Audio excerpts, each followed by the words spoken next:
Welcome to the Indie Film Hustle podcast, episode number 11. Cinema is the most beautiful fraud in the whole world. Jean-Luc Godard. Broadcasting from the back alley in Hollywood, it's the Indie Film Hustle podcast, where we show you how to survive and thrive as an indie filmmaker in the jungles of the film biz. And here's your host, Alex Ferrari. Welcome back, guys, to this amazing interview that we're having, part 2 now, with Suzanne Lyons, independent film producer. Before we jump in, head on over to filmfestivaltips.com. That's filmfestivaltips.com, where you can download my 6 secrets on how I got into over 500 international film festivals for cheap or free. So without further ado, let's jump right back into the interview. So can you share with us a few pitfalls or any pitfalls that you might have come across producing indie films? I know that's a really broad question, but anything you can share. Pitfalls that I've come across producing. So as a producer, you mean? Yes. Like areas for me? Yeah. I'd have to say, let me just think back. I think for me, some of the time, because I so trust people so much of the time, I'm somebody who's been really trained to kind of fall back in love with people on a daily basis, even when, we kind of have a falling out or something. I'm really great. I'm really, really, really great at forgiveness. I worked on it for years. I really processed it and still do, obviously. No distinction is ever complete. I mean, we're always processing through life as we hit new plateaus and peaks and so on. So, but for me, there were times when I think I trusted people so much because at those first interviews, let's say you're a production designer, a makeup artist, costume designer, or line producer, whatever. I so trusted that everybody was on the team and people were excited about the project as I was, that I never kind of stood in leadership enough because I think my trust level was so high, or maybe I just wasn't standing in leadership enough, maybe a little bit of both. Don't know, as I'm kind of looking back, that at that meeting, when you have your cast, when you have your crew together, sorry, I'm sorry now that I kind of didn't create some stronger parameters. Like, for example, one of the things that people had to do in Flash Forward was sign a contract or, make a promise that you would not complain to anybody other than the person who could do something about that complaint. That's and that would be for the whole 30 days of the program, right? It was a month-long program. And you were not allowed to complain to anybody who in your life who was, unless they were the person who could solve that. Like, for example, if you had employees around you, all your colleagues at a firm or wherever, or in development somewhere, and you had a problem with your boss, you were now allowed to sit around and talk about that problem or, share those complaints or whatever. You had to go directly to the person in charge. That is something I wished I had put on every crew deal memo when I think back in time. Mm-hmm. So much time is wasted on sets when I would hear people coming and saying, so-and-so was saying that, they were not happy with this, or so-and-so is not happy, or whatever. I would hear these things from other people, and I'm thinking that the time spent wasted was heartbreaking. If I had people make a commitment on that first day at the table read when the whole crew is together, and when I meet with the cast at their table read on that first day, that first rehearsal day, then, and say, listen, here's the way we're going to run the set. Let's all get on board together as a team. Is there anybody who's not feeling that way? Is there any reason you're not? I'm making this a safe place for you to tell me, are there issues that you're dealing with? Have you worked with that person before and not been happy? Let's get that out now. I found out that on the last movie, there were 2 keys, who had a falling out prior to, and that kind of led to some issues and that sort of thing. So I said, let's bring everything up now. Let's clear the air. Let's get on the same team. team. And then I would probably say to them, what is your commitment? If we come out with this great movie and it does well and your names are up on the credits, what can this do to your career? What can it make possible that's not now possible? Literally create a space of great possibility. So people are all in the team together, kind of like a football team or a basketball team or, some sports team, like being in the Olympics together, How can we make this such a win-win for everybody? What do we need to get out of the way? How do we need to clear the air to make that happen? And how do we need to get excited and create possibility and opportunity for people to make that happen? And the other thing is, let's set some parameters, like this thing about let's not complain. If we got a complaint, go to the person who can solve it right now. Let's go right to the top. Okay, if you're with a costume designer and you got issues, go to her. Let her know so that she can let me know or whatever. So, just set the parameters like you would in a business. If you're in a business, companies, big businesses, bring in consultants to work with them on how can we have great relationships with each other? How can we be honest with each other? How can we communicate? That's the other thing is I notice communication breakdowns happen a lot on set, which leads to problems. And I'm responsible for that. Everything that I'm telling you comes back to me. I'm the producer. I'm the one setting the stage. The director sets the stage to a degree for the tone, in terms of his vision or her vision. But as the producer, you're the one setting it early on in pre-production all the way through into post and beyond. Because it's your job as the producer. And so everything I'm saying that, those fallouts that have happened over those films over those years, that's all my fault. I'm not beating myself up here, Alex. I'm just kind of creating a wake up call for other people to know what the pitfalls were that I fell into, that I didn't, maybe when I trusted that person early on that they were going to get the job done and I didn't ask them for a timeline. I'm thinking somebody specific on the last movie when I didn't ask her for a timeline. That was my fault because I know with certain people in certain positions, we need their timeline. And people, just because I have been studying business for 30 years and teaching business for all this time, doesn't mean that everybody has those distinctions. She didn't even know what a timeline was. Right. And I said, well, given that your job is to do such and such, I need to know over those months what you're going to be doing, when those milestones are going to be happening, when you're going to be setting this up and that up. And people don't have the distinctions of business, and yet making a movie is a business. And just because I'm a business person, like I said, doesn't mean that my cast and crew have that as well. So I'm not saying that you have to hire a management consultant. I'm just saying you as the producer need to know those skills.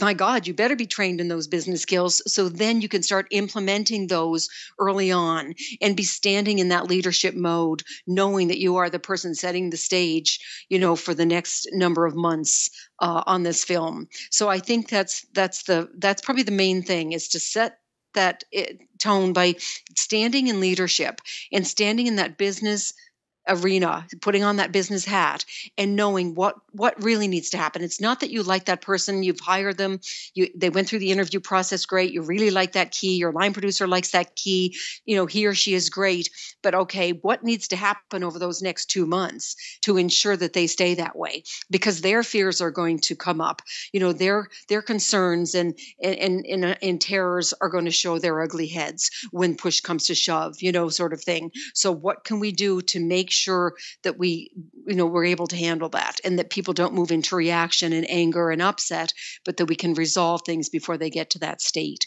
So it's a lot to take on as a producer. But once again, if you wear that business hat and you stand in leadership, you need those business skills on set and prior to. That is absolute gold, honestly. That last whole answer is something that they don't teach you in film school.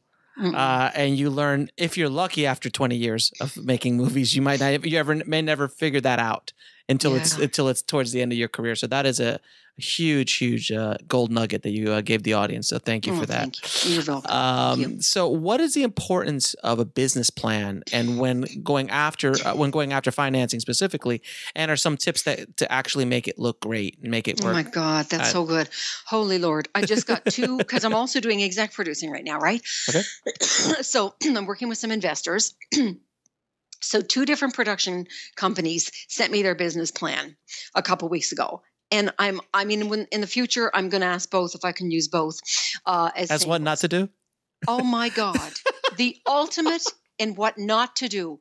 I mean, so the ultimate in what not to do that it's a poster child for what not to do. Right. And the other one is the most brilliant, phenomenal business plan I ever saw, to the Wow. point where they are starting production in 2 weeks, just so you know. Oh, wow. Wow. Yeah, amazing cast. I'm not going to, mention who either are at this point, but Sure. but anyways, phenomenal difference. And one of them, you could, like I said to that company and that team, is because they couldn't see anything wrong with it. And I'm thinking, guys, have you looked at any others? I actually said, because when Kate and I did our first, we looked at 10, 20. All I could do was say, please send me your business plan, guys. Your movie's done now. Just send it to me. I just need more examples. And I bought books on it. I went online. I had mentors, for God's sakes, to show me what to do. I did everything.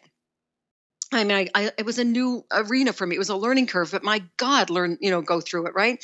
So I said to them, did you look at others, and what is this based on? Oh, no, we didn't look at any others. It's on my computer now. I wish I could show you. When I sent it to my investment group, my broker, he's like, I can't send this anywhere, Suzanne. How can I send this off? There's no operating agreement. There's nothing that shows what's in it for the investor. There's no real list of comparable films for people to see. There's a wish list of actors that go from oh my God! Tom Cruise to Tom Cruise to Brad Pitt, right? To you, right? Yeah, all the way down to to my neighbor, right? Right. Such a range of dream of wish. Of everything. Not like zeroing it in on here's the 3 that we're looking to go to. It was just. Like some of it was not even kind of legible. Not even a place, the phone number, who to call. No, some of the bios were not clear. Not all the bios were there. Anyways, not a great synopsis that went along with it either.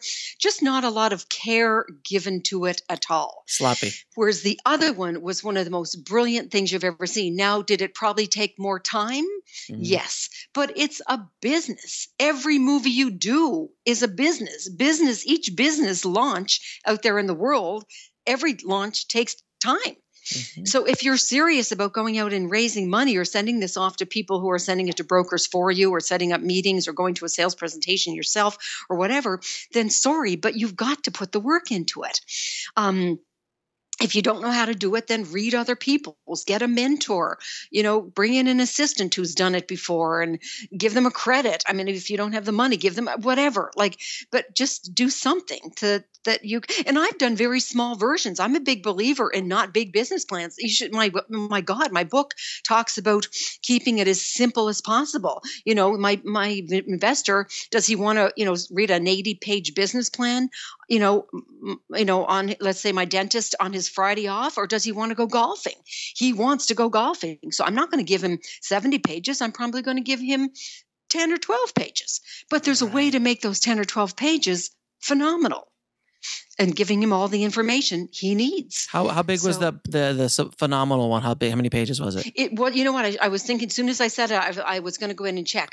It was probably about 15 pages. Oh my God. But it was beautifully orchestrated. Tight. Really tight, really lovely.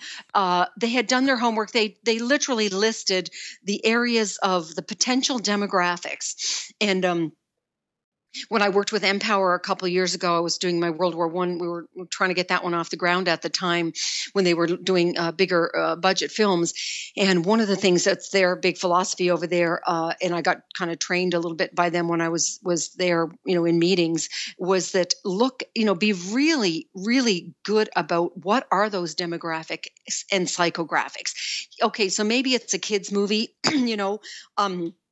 and it's a faith-based movie, for example, that you might be doing.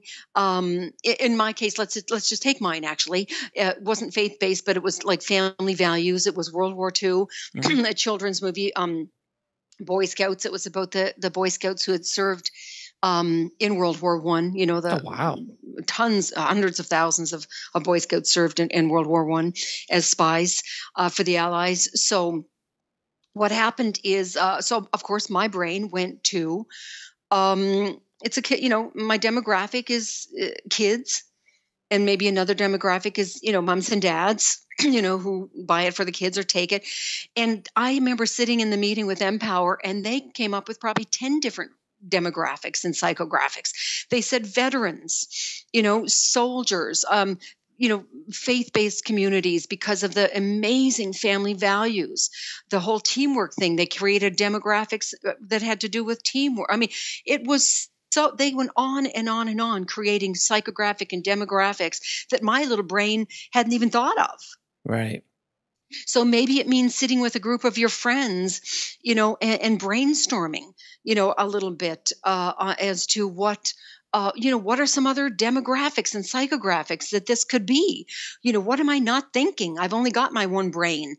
And even that is, overwhelmed at the moment. So what are some other things? Brainstorming sessions are worth their weight in gold. Get a bunch of friends, take them out to breakfast, or get them a bunch on the phone on a on a Skype call and say, guys, all I can come up with was 3 things. What are others? That in itself, if I'm an investor reading that, it's no accident that they've been able to raise so much money and bring on the producing team and the cast that they have, because when you see that, you'll go, oh my God. It's, of course, I could feel that I would contribute my money, because look at the arenas it's going to be going to in their case, or in my case, if you were an investor and all I said is, oh yeah, this World War I movie, it's a great movie for kids. And you think, well, that's great. But then if I started listing, veterans and, faith-based communities and and if I started going on, you go, oh my God, there's all that other group that I could be that could sell to, then you as an investor would feel far more confident. So They really did their homework on that, and other areas as well that I'm blanking on. I don't have it in front of me at the moment, but they really kind of looked at what are the areas of importance in a business plan, and they really delved into how could they make it look as appealing as possible. Okay, I know that's a big kind of black art. Is business plans as a general statement. I made a business plan once, and it was not 15 pages. Got it. So that's good to hear now. Now, do you have any tips on how to raise money for your film, or an indie film? It depends on how much money it is. If you're going out like Kate and I were doing with those SAG Ultra Lows, if you're raising 100,000, 150, 200, 250, even up to 300, I would say, pretty easy to go the very independent route, because if you're keeping those amounts under 10,000, that is something that your friends, your families, your colleagues, your dentist, your chiropractor, you could literally sell units. And offer the kinds of benefits that I was offering in a great back end and great, perks and all kinds of things like that, and make everybody have some fun with it and that sort of thing. So I think that's something that's very doable. Opening the LLC, creating your operating agreement and your PPM, doing a business plan, start going out to people, setting a very serious timeline for yourself. Now there is there is paperwork, and a lot of filmmakers don't understand. There is paperwork you have to fill out to be able to go out and ask for money. Correct? Other than crowdfunding, but it's traditional way. And you can also do crowdfunding at the same time, because that's a donation that doesn't interfere with your private placement memorandum. But go online and read operating agreements and private placement memorandums. You don't have to hire an attorney. It's going to be $20,000-$25,000 to have them do it for you. There's lots of templates out there. Got in my course, that I teach privately now. The binder includes all that stuff, probably $20,000-$25,000 worth of stuff and contracts, of course. But what I always recommend to people, even in my book, I always say I'm not an attorney. Even if you're using a template from somebody else or online, if you can't afford to have the attorney to do it from scratch, which most of us in the low budget world can't, then at least go to them and pay them an hourly rate to read it over for you. Better to pay $300 than, $5,000 or $20,000 for something, but at least have them read it over, because they may say, oh, you know what, this part's outdated. It needs to be updated here. They'll circle. I did that on the last movie, actually, where he found 4 little things for me that were off. Oh, nice. So it was great. Yeah. And for $200, for 2 hours for $400, I got this attorney, and it was fantastic. So anyway, so that's a possibility, is to really do it yourself. And I think that part's fun. And it's a bit challenging. You go through that learning curve. You open your own LLC, which is $70. You go online, just takes a few minutes. You pay the $70. So once that's done, then you've got that ability to then, start putting your PPM together, your operating agreement, and then, of course, your business plan. And that whole thing took Kate and I about 2 or 3 months our first time around to put all that together on our first film when we were doing that little low budget Candy Stripers. And then we were ready to then start going out and talking about it and that sort of thing. And then we held a few sales presentations, and we also brought on a lot of people as kind of associate producers to help us and introduce us to investors and things like that. If it's more money, if all of a sudden you're starting to ask for 25 or 50,000, I did try that on Omar the Camel, on my Christmas Omar the Christmas Camel, my animated special, a feature. I ran into a lot of problems because that one was asking for more money. And what happened is, even though people would be excited, like let's say if your dentist actually saying he's excited about it, when you start hitting people up for big amounts like that, those people are at such a high scale of income and net worth that they don't make the decisions anymore a lot of the time on their own movie, on their own funding. They have a team who makes those decisions for them. I remember once on one of my projects, can't remember which one it was actually. It was I think there was 2 guys from the Lakers. I think it was a faith-based movie. God, I'm blanking on which one it was. Anyways, it might have been Omar the Christmas Camel, or maybe the Scouts Honor. They definitely wanted to put. It was Omar the Camel. Okay, they wanted to put money in. In fact, they wanted to fund the whole thing. I think the budget was $3.2 million. Okay.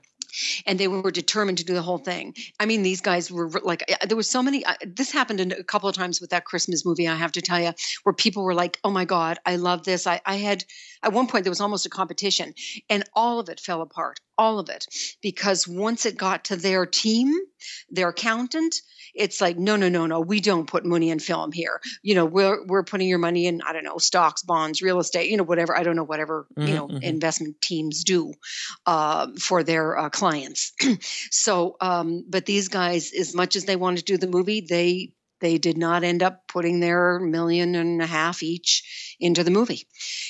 So I found that was interesting. Now, is that always the case? No, I'm not saying don't not do it. Certainly go for it and give it a try.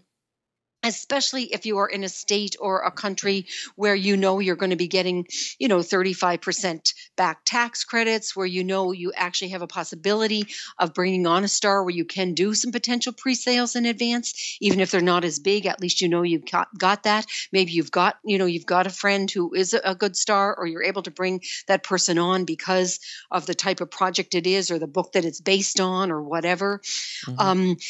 Then, or the fact that it's a true story or whatever. I mean, if you've got that going for you, where you can say to the investor, yes, I know it's $3 million, but you know what? The chances of getting the money back are good, because we know we're getting at least 30% of that tax incentive back. And that 30% is going directly to you, the investor, that you have a guarantee on, and then we're going to bring the cost down because we've done some pre-sales or whatever. Or by the way, we've got so-and-so on the movie. Donald Sutherland is on the movie now. So that helps, with that, then I'm not saying don't do it. I'm just saying that I found it harder because a lot of times those people didn't necessarily have the say. It was their investment team their accountants who more ran their lives than they did. Got it. And then the next thing, of course, is then, obviously looking at the bigger budgets, which I'm helping some people with now, where you're going to actual brokers, where you meet up, you make it a point to find out who are some of those investment groups around. You start asking questions. You start, talking to, exec producers and brokers and and start finding out what are ways that you can maybe, get into that world a little bit more and see what's going on in that world and what's needed in that world. And that's when you start to maybe then have to get into those fancier, presentations and business plans and so on. Okay. And then the other thing is co-productions. Obviously, if you've got possibility of doing co-productions, that would be excluding the US. But, if you've got a great project, by an Irish writer or Canadian writer, and you've got, a director on board. Some countries are getting more open where you're allowed to maybe have an American director or whatever. But for the most part, it would probably mean director and writer outside the country, just because those are worth a lot of points. So director and the writer. Then you can do co-productions, where you do a Canadian-British co-production, where that gives you two sets of incentives and that sort of thing. And then potential for maybe a telefilm funding. I know that one of the projects I've been helping out with recently, they got a tremendous amount of money from telefilm, and they even got a fair amount of money from their distributor. What is telefilm? What is telefilm? Telefilm is the Canadian company that supports, like most countries except the US. In the UK, they do the same thing. Where if it's really supporting that country or in some way, it's like promoting, a good family film or a good quality film, or based on a Canadian book, which is like the one we did, a couple of years ago on a very big Canadian book. Then there's that possibility of them putting in some funding early on, and that sort of helps. Also hit up your sales agents early on, because sometimes now the sales agent, I must say, I'm one of the ones I've been hearing about recently. They got I'm not going to say how much, but I was shocked at how much money they got in advance to make the movie. I can't even tell you how much it was. I was so surprised. It was like the old days. Okay. So I mean, there's all kinds of different ways. You just need to be smart about, go to the American film market and sit in on those seminars and get some mentors. I think me, Alex, that the main thing I always tell people to do is get a mentor. Obviously do the right protocol for getting mentors. Right. Go on my YouTube channel and watch my 10 tips on the protocol for getting a mentor, please, before you go out and get a mentor. And that's at youtube.com/Suzanne Lyons, and then click on the one about mentors.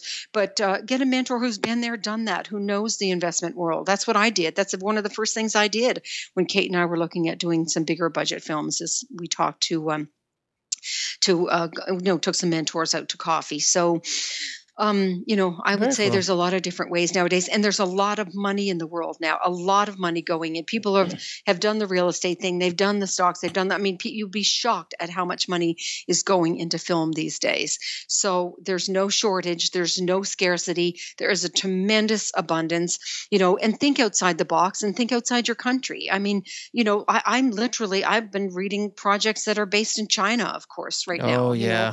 I'm working on a phenomenal project that's based in China, and dealing with two Chinese companies that have offices here in LA, and made a point to get to know those companies. You mean you made a relationship with them first? Yes, absolutely. You bet I did. Yeah, honest to God, I went to coffee with one of the guys, and we became good friends. And then I met another one, and invited him to come and even speak at one of my classes. So, nice. And then I talked to some people who are already in China doing productions and kind of finding out the pitfalls, what to watch for and so on. And met with literally one of the top, probably one of the top 3 producers. I had coffee. I'd say a good 2.5-hour coffee meeting with her last year during when she was over here for one of the markets. Nice. So yeah, I created those relationships. Now we didn't end up working together, but I learned a lot about what they're looking for and so on, and was able to create more relationships based on my relationships with her. So. In Korea too, that's the other one, is working obviously with Korea is another gigantic market at the moment. So that's and I've been forming those relationships. Very cool. And I'm open to to just kind of finding out what's going on around the world. I've got very good relationships in Germany, which is one of the big markets of the world. And recently, and I have a really good relationship with one of the top companies there. And I had a script recently that I thought might be a fit and sent it. Turned out it wasn't a fit, but I kept that relationship going. And I've been friends with them now for probably about 10 years as they've gotten bigger and bigger. In the UK, where I started, I still have lots and lots and lots of relationships in the UK, of course. And it's a small world. I mean, you just, you've got to be, and I went to Strategic Partners one year as a producer. It's 150 people that they put together, and they, it's no cost, to you as the producer other than your flight to Halifax. And it's right follows TIFF. It follows the Toronto Film Festival, overlaps by a couple of days. And they set up all the meetings for you, and you all meet with each other. It's kind of like the dating thing where you have like 10 minutes together, and it's speed great. Dating, and right. Yeah, speed dating. Yeah. Where you pitch your projects to each other, and phenomenal companies from all around the world. I think the year I was there, South Africa and India, I think, were our two sponsors. But everybody was there from around the world anyway, but they were the main sponsors. And I made a point that costs a little bit of money, but hey, I have a business, so I have to invest in every year. I have to look at investing in some sort of training or relationship building or things like Strategic Partner or going to TIFF or going to the American film market or whatever. It's part of my business. I've got to keep getting trained and creating those relationships. I mean, I got a call from Singapore Media Academy a couple of years ago to come and teach a course over there. And my first instinct was, oh my God, all the way to Singapore. And then my second instinct was, don't be ridiculous. Of course, look at the people. I met every producer in Singapore for drinks at 6:00 when I finished teaching every night. I met with them. I went to the studio. I met everybody. They own the animation companies in Indonesia. So I've got my relationships in Indonesia now. I mean, it's all because I made that effort and I had a ball teaching. I'm still friends with all the students, for God's sakes, So let me ask you a question. Do you need a name actor nowadays in your indie films? Yes, you do. I don't even think not even a giant spider would be good right now. I mean, I think even if you've got your giant spider, like in the old days with our horror films, right. I think you still need that actor to go along with him or her. And here's the thing: as a producer, what I would say is be really smart about putting together phenomenal combinations of people. It's not just who is high on the Richter scale of IMDb anymore. It's all about, what are, in addition to that, what are some social media phenomenal people, like in the movie I did, not the last one, obviously, and the one before, we looked at some great actors. Obviously there's people from the TV world in there, from Glee actually. And then from the feature world, we got Jake Busey, Heather Morris. Then we looked at who's big, really big. It was a horror film. So who's big in the YouTube world, in the social media world. And Perez Hilton had 10 million fans, 10 million. So he's, of course, in our movie. And then he promoted it. And of course, then he's going to be promoting it like crazy when the time comes. So we really looked around for what's a great, and then there's another person in there. She's a phenomenal singer and model, and she's really great in terms of her number of fans. Yes, I'm not going to say you don't sacrifice by having people who can't act. They still have to be actors, of course, and there's still something that that they want to do and that they're good at.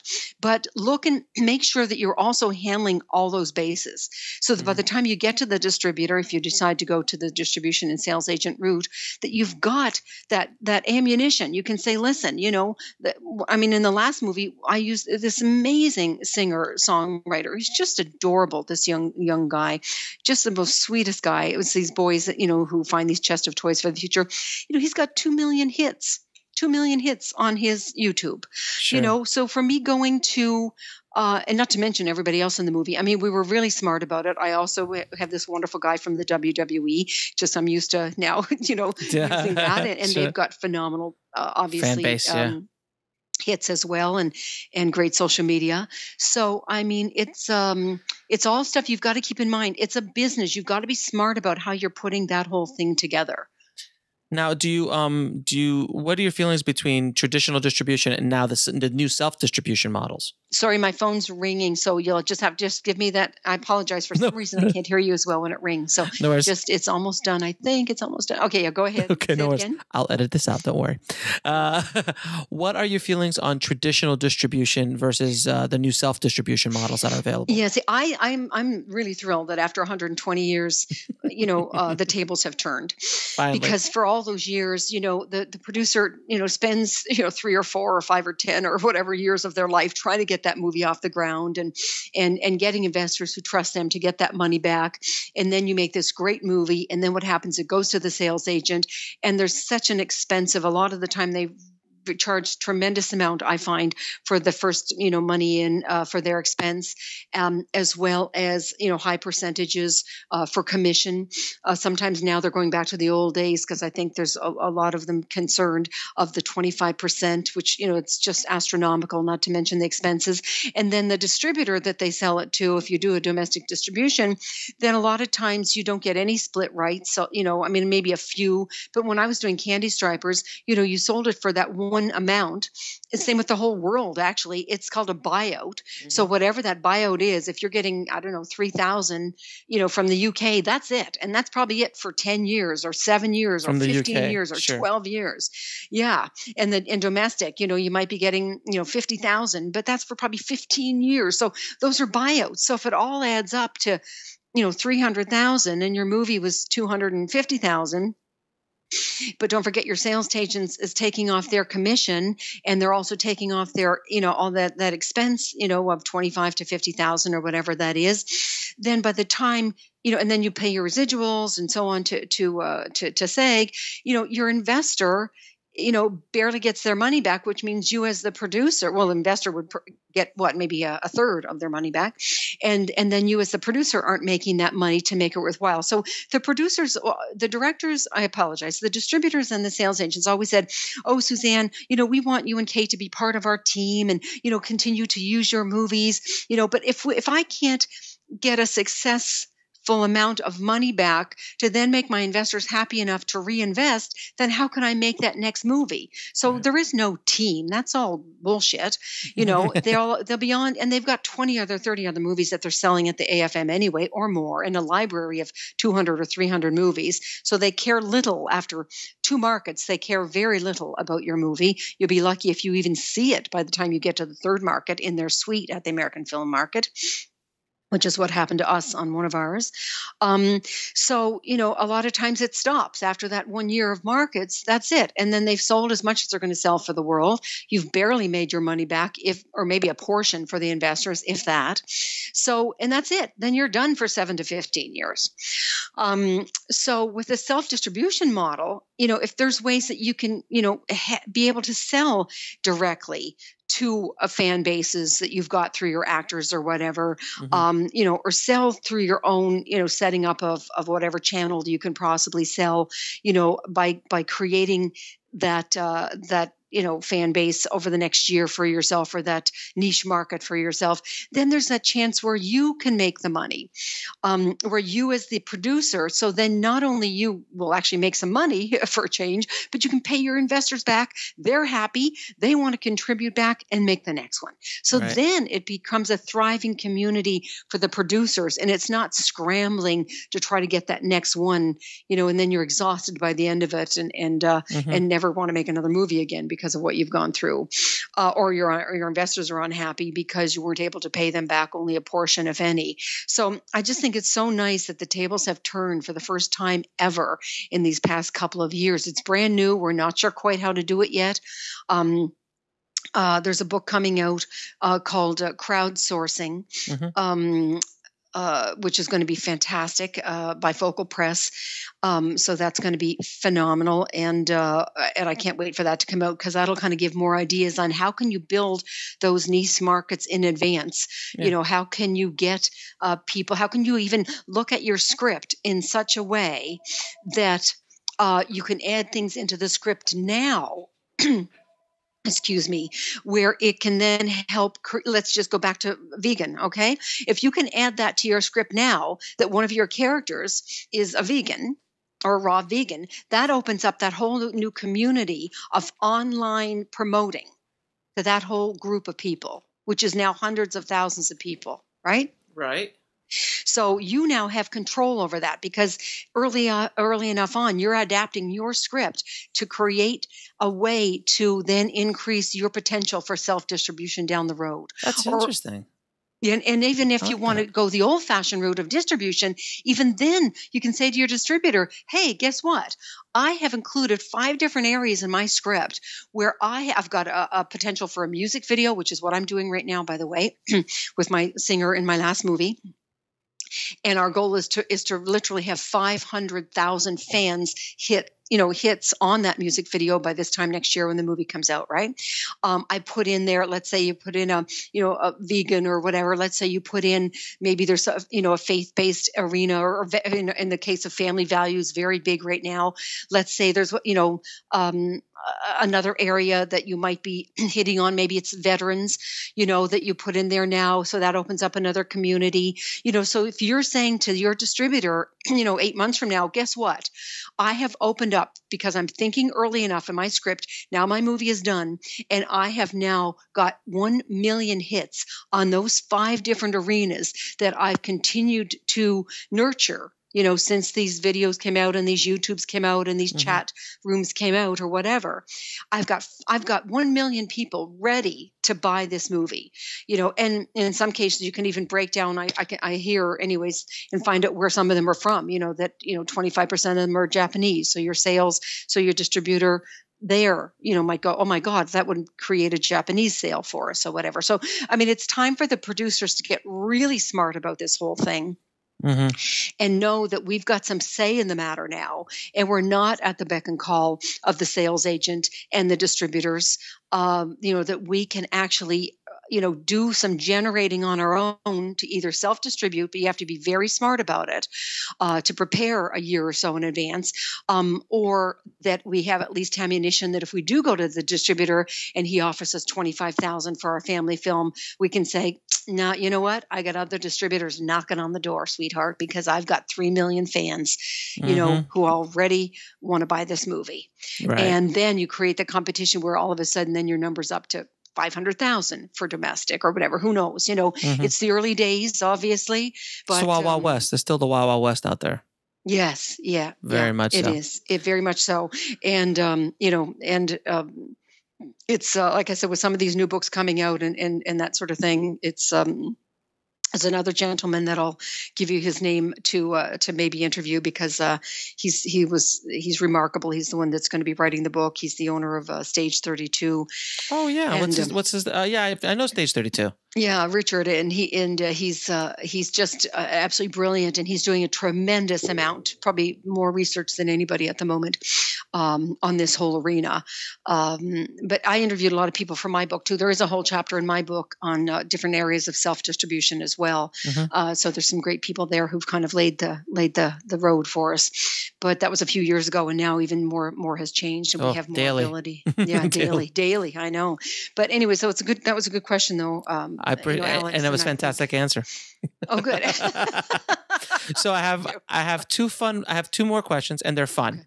Okay. Any crazy on-set or off-set filmmaking stories that you can share with us?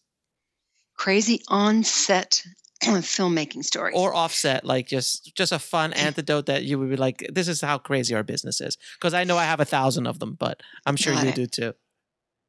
Do you mean something where we kind of learned a lesson from, you mean? Or? No, it could just be, if you want to, if there's a lesson to be learned, great. If there isn't, if you're like, this is some crazy stuff that happened on the set this day.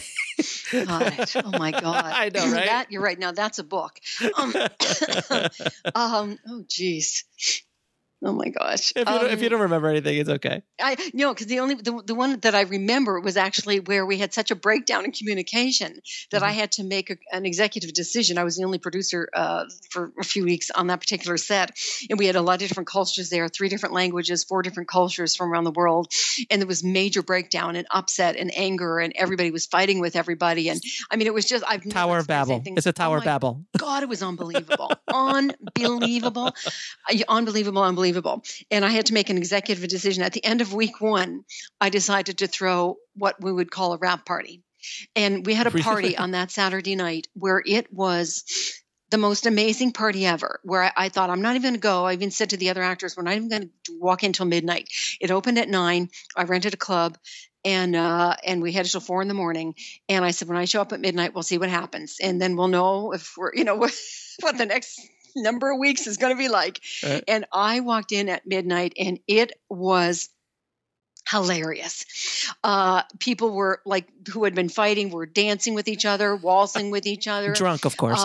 Totally drunk. Everybody, I love you, man. I love you, man. I love you, man. People who had, were practically in fist fights the day before. Right. It was so absolutely hilarious. And I honestly, the rest of that was the best experience on set I have ever had. Awesome. So lesson learned is have a drunk out party after week 1 on all your movies, and you'll have a smooth transition for the rest of the shoot. Maybe Start a trend. We can start a trend. And the last question, I ask this question of all my guests. It's a tough question, but I always like pointing it to everybody to see what you think. What are your top 3 films of all time? Oh, not just the ones that I did. You mean myself? You mean top 3 films? Yes. Oh my God, that is hard. Oh, I was just pick prepared. three films that tickle your fancy at this moment. It's okay.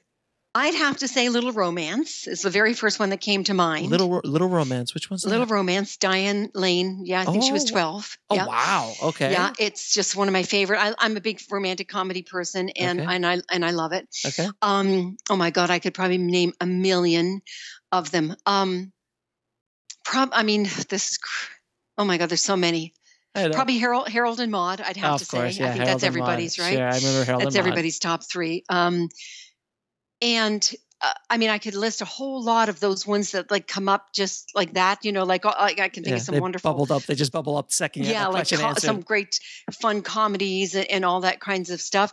But I would say some, because I'm such a big fan of also the action kind of thriller, that I have to say also Die Hard. I just love Die Hard. So good. I just love it. Isn't that one of the most perfect action movies ever made? Oh my God. I've probably seen the first, I've seen them all a million times, but I think the first one probably 10 times, honestly. And I could go on about so many different movies. And then of my own, I'd have to say my first, which was Undertaking Betty, a romantic comedy. Sure. It's so funny. It is so funny, and it's so adorable. And Chris Walken's hilarious. Brenda Blethyn is amazing. Alfred Molina is amazing. Naomi is hilarious. It's just one of my favorites. Now, to go back to Die Hard for a second, there's a group of action movies in the 80s. I'm a big 80s guy. I love 80s action movies. Yeah, me too. I know them all. And I the bad ones from Canon and the good ones and all of them. But the 3 that always stick out to me as 3 of some of the best action movies ever made. Die Hard's on that list. Mm-hmm. Lethal Weapon. Lethal Weapon's my next one, yeah. And Predator. Oh yes, that was Predator is one of the best action. Yeah. And John McTiernan directed 2 of those, Die Hard and Predator. That's right. I've seen them all multiple times, just so you know. Multiple. Oh, and I must have seen Lethal Weapon and Die Hard probably 50 times. I worked in a video store when I was growing up, so I watched so many movies so many times. Oh my God, me too. And for sci-fi, now that I think if I were to do the top 5 and you threw a sci-fi in there, as much as I love all the sci-fi, like Logan's Run and all of those things, I have to say Fifth Element, I think is still my top. Fun. Fifth Element, my top sci-fi of all time, I think. It is. My God, there's so damn many good ones, but I think I might have to go with that. Fifth Element is one of the most unique sci-fi films ever made and Luc Besson at probably the height of his powers. Anything with Luc Besson. At the height of his powers. I remember. My God. Anything. I'd watch anything. And I think for foreign for me, I would think Memory of a Killer is probably one of my favorite foreign. Who directed that one? That would be Eric Von Looy. Oh, okay. Eric Von Looy. If you haven't seen it, rent that. Memory of a Killer. Okay. I think one of the best in terms of for you as a director. And I know Eric personally, and I stay in touch all the time. Is that the one where is that the one where he's an assassin and he starts losing his memory? Yep. Yes, I saw that trailer. Yep. Or I think I've even seen the movie years ago. Yeah, it that was was hard to get. I had to call his agent to get it. It was hard to get. It's a different world now. And now it's like with Netflix and everything. It's so accessible. Exactly. So accessible. Suzanne, thank you so much for being on the show. You've it's such a great show. I'm breaking it up into 2 parts. Okay. Sorry for talking so much. No, it's wonderful. You've laid out some amazing gems for my audience. Like I said, what we do at Indie Film Hustle is I'm trying to create a world, a community where they get the truth of how it really is, not the stuff they teach at school, not the stuff in a lot of books. Like people who actually have done it, have been there, and show them like exactly what you've taught, what you just teach, and what you've said in this one. We just did an interview with Dove Simmons. I know, I'm sure. Oh yeah, of course, I know Dove for years and years and years. Yeah, and Dove did a great interview as well. And he's like, I love him. I took his course 15 years ago as well. Yeah. Took it 22 years ago for me. Exactly. Did it first thing you do. First thing everybody has to do when they get to LA, take Dove's course. Taste Dove's course, and then go read Robert McKee's story.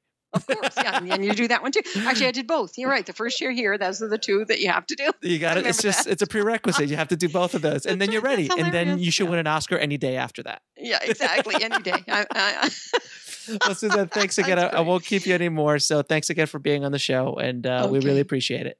Great. Thanks so much, Alex. That was fun. Well, I don't know about you, but I got a ton out of that interview. Suzanne was remarkable, and I learned a ton from her from this interview. So I hope you guys picked up some gems as well. But before we go, head on over to freefilmbook.com. That's freefilmbook.com to get your free audiobook download from over 40,000 different audiobooks you can download for free.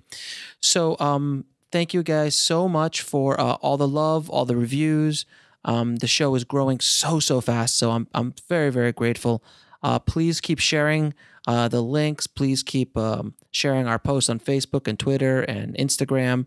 And if you can, please head over to indiefilmhustle.com/iTunes and leave us a good review, or leave us a review, an honest review of what you think of the show. It really does help us out a lot with the rankings on iTunes. You have no idea how much that helps us out. So thank you again so much, and keep that hustle going. Keep fighting for your dream. Don't ever stop. We'll talk to you guys soon. Thanks. Thanks for listening to the Indie Film Hustle podcast at indiefilmhustle.com. That's INDIEFILMHUSTLE.com.